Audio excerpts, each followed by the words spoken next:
आप अगर कपटी हैं, छली हैं, बेईमान हैं, प्रपंच हैं, जैसे भी हैं, झूठ बोलते हैं, निंदा करते हैं, चुगली करते हैं, गलत काम करते हैं, तो भी मेरा निवेदन है शंकर के मंदिर जरूर जाओ, शंकर की कथा में जरूर बैठो। क्यों?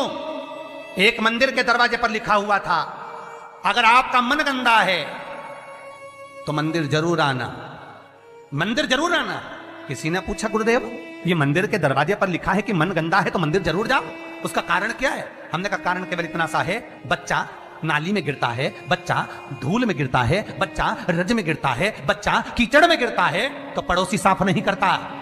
उस बच्चे को अगर गंदगी हो गई है, बच्चे गंदगी में आ गया तो उसको कोई पड़ोसी साफ नहीं करेगा, उसको कोई पड़ोसन साफ नहीं करेगी, उसको देवरानी जेठानी साफ नहीं करेगी। बच्चा अगर कीचड़ में गिरा है तो उसको उसकी मां और बाप ही साफ करेंगे। उसी तरह मन गंदा हो गया, चित्तवृत्ति खराब हो गई, तो मेरे ये बाप के पास जाना, मेरी ये माता के पास जाना, और ये मेरा बाप, ये मेरी मां तुम्हारी जीवन की गंदगी को समाप्त कर देंगे। दुख आया, तकलीफ आई, कष्ट आया, रोग आई, बीमारी आई, तकलीफ हुई है, कहीं मत जाना, ये मेरे माँ बाप के पास जाना, शंकर और पार्वती के पास, उमा महेश्वर के पास जाना, ध्रुमा ध्रुमावती के पास जाना, कमल कमला के पास जाना, तारा तारेश्वर के पास जाना, भोले शंकर के पास जाना। जब मेरा शंभु मिलेगा तो ये सारी गंदगियां मिटा देगा। रोग समाप्त।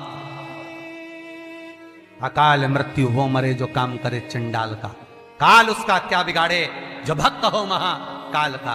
वो देगा, छप्पर फाड़ कर देगा। फिर निवेदन करूंगा, जितने कथा करवाए हैं, जितने कथा सुन रहे हैं, और जितने पुण्य स्मरण दान स्मरण आदि कर रहे हैं, लिख कर रखो तारीख कि तुमने जो दान पुण्य करा है, तुमने जो ये 300 वर्ष में पढ़ने वाली इस श्रावण के महीने में तुमने जो कथा सुनी है, अगला श्रावण आए तुम बताना जरूर कि कितना पुण्य मिला है, कितना फल मिला, कितना लाभ हुआ, कितना धन कमाया, कितना वैभव कमाया। तुमने तो केवल कुबेरेश्वर महादेव के लिए दिया, तुमने तो केवल वृद्धाश्रम के लिए दिया, तुमने तो केवल गौशाला के लिए दिया, पर उसका पुण्य तुमने कितना कमाया, उसका लाभ कितना मिला। और मुझे बताना जरूर, फोन करके व्हाट्सएप पे लिखकर भेजना कि हमने जो करा था अगले साल यही तारीख, यही श्रावण का महीना, फिर याद कर कर बताया कि मिला कि नहीं मिला, 4 गुना हुआ कि नहीं हुआ। वो शिव है, शिव शंकर है, वो तो मंदिर के बाहर निकलने वालों को तार देता है साहब, मंदिर के बाहर निकलने वालों। कितना सुंदर है। एक चरित्र आता है लिंग पुराण के अंतर्गत, एक सेठ मर गया, बड़ा कंजूसड़ा था, बहुत कंजूस, कभी जिंदगी में ना दान करा, ना पुण्य करा, ना सत्कर्म करा, ना भजन करा, ना कीर्तन करा। मंदिर की जगह को भी अपना बना लिया, सारी जगहों को घेर कर अपना बनाया, बावड़ी तालाब कुएं का पानी अपनी जमीन पर ले जाता। बहुत लालची था, बहुत लोभी, बहुत लोभी।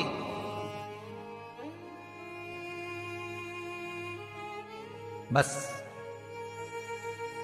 उसने अपनी पत्नी से एक बात कही थी कि मैं मरूं तो इतना सा करना, एक इतना सा काम करना कि किसी शंकर के मंदिर के बाहर कचरा पड़ा हो, धूल पड़ी हो, मट्टी पड़ी हो, उसको लाकर मेरे शरीर पर डाल दे, बस, और कुछ मत। पत्नी हमेशा पति से कहती थी तुम कभी दान पुण्य नहीं करे, इस गांव में तुमने कोई अच्छा काम नहीं करा, तुम्हारे शरीर को उठाने वाला तक नहीं मिलेगा, बच्चे हैं नहीं, तुम्हारा अंतिम संस्कार कौन करेगा। पति कहता है बस तुझसे जो कहा वो करना, और कोई दान नहीं, कोई पुण्य नहीं, कोई सत्कर्म नहीं, कुछ भी मत करना। पैसा जोड़ जोड़ के मर गया। इतना सा कह गया, मरूं तो मंदिर के बाहर, शंकर के मंदिर के बाहर की मिट्टी, रज, कचरा शरीर पे डाल देना। कोई गांव के लोग नहीं आए महाराज, पत्नी गई, केवल मिट्टी लाकर शरीर पर डाल दी। लिंग पुराण कहती है भगवान शंकर के गण स्वयं नीचे आए, गांव के लोगों का रूप रख लिया, उसका अर्थी तैयार करे, शिवधाम अर्थात शमशान लेकर गए। तो पत्नी पूछती है तुम कौन हो? गांव के लोग तो आए नहीं, तुम हो कौन? शिव के गण कहते हैं भगवान ये तुम्हारा सेठ है ना, गांव में दान नहीं करता था, बाहर दान करता था, हम बाहर से आए। अच्छा, मेरे पति को शमशान तक ले चलो। ले गए। कहते हैं शंकर के दरवाजे की मात्र रज, मात्र कचरा, मात्र भूमि की मिट्टी शरीर पर पड़ी थी। शंकर शमशान के दरवाजे पर खड़े होकर उसका वेलकम कर रहे थे, स्वागत। कि पूरी जिंदगी भले तूने नरक बाड़े में निकाली, पूरी जिंदगी भले लूटने में निकाल दी, पर अंतिम समय सुधार लिया। अंतिम समय को सुधारने का भी एक क्रम हमारे शास्त्र कितनी सुंदर बात कहता है महाराज, कितनी सुंदर बात। 3 धनभागी हैं, 3 धनभागी हैं। पहले नंबर पर भीष्म पितामह, जो भगवान कृष्ण के दर्शन करे, जिन्होंने भगवान कृष्ण का बचपन से लेकर जवानी तक का दर्शन करा। दूसरे नंबर पर धनभागी हैं दशरथ जी महाराज, जिन्होंने राम जी के दर्शन करे, राम दशरथ जी के घर में जन्मे। कितने किस्मत वाले होंगे। और तीसरे नंबर के किस्मत वाले धनभागी हैं गिद्धराज जटायु, जिन्होंने प्राणों को त्यागा तो राम जी की गोद में त्यागा। शास्त्र कहता है इन 3 धनभागियों में, इन 3 किस्मत वालों में भी प्रबल किस्मत वाला है गिद्धराज जटायु। क्यों? क्योंकि भीष्म पितामह के प्राण छूटे जब कृष्ण सामने नहीं थे। दशरथ जी के घर में बलराम जन्मे और दशरथ जी के प्राण छूटे तब राम सामने नहीं थे। और गिद्धराज जटायु, जिसने जीवन भर मांस खाया पर जब प्राणों को त्यागा तब राम को सामने पाया, डर गया। बचपन गया जाने दो, जवानी गई जाने दो, अधेड़ी गई जाने दो, पर बुढ़ापा मत बिगड़ने देना। बुढ़ापे में शंकर के चरण पकड़ ले, शिव के चरणारविंद पकड़, मैं कहीं नहीं जाऊंगा। बीमारी भी दी है तो तूने दी है, सही करेगा तो तुम्ही ने दर्द दिया है, तुम ही दवा दो। मृत्युंजय है तू,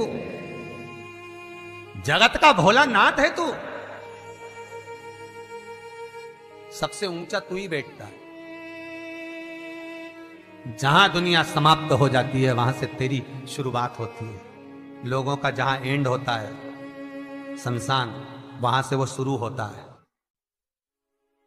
जहां दुनिया का एंड है वहां से तू शुरू है।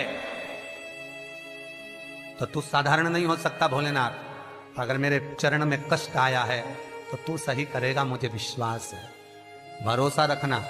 रोज शंकर के मंदिर के दरवाजे पर बैठकर शंकर पर 5 बेलपत्र चढ़ाकर 1 बेलपत्र उठाकर चबा चबा के उसके ही दरवाजे पर खा, घुटने भी सही कर देगा, शरीर भी करेगा। बस उस पर विश्वास,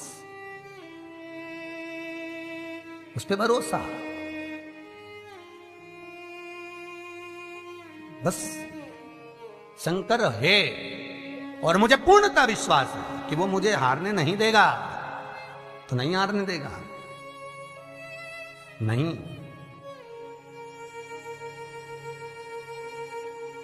वो जीतने का लक्ष्य तत्व शिव ही दे सकता है, दूसरा नहीं। शंकर के सिवा कोई नहीं हो सकता महाराज।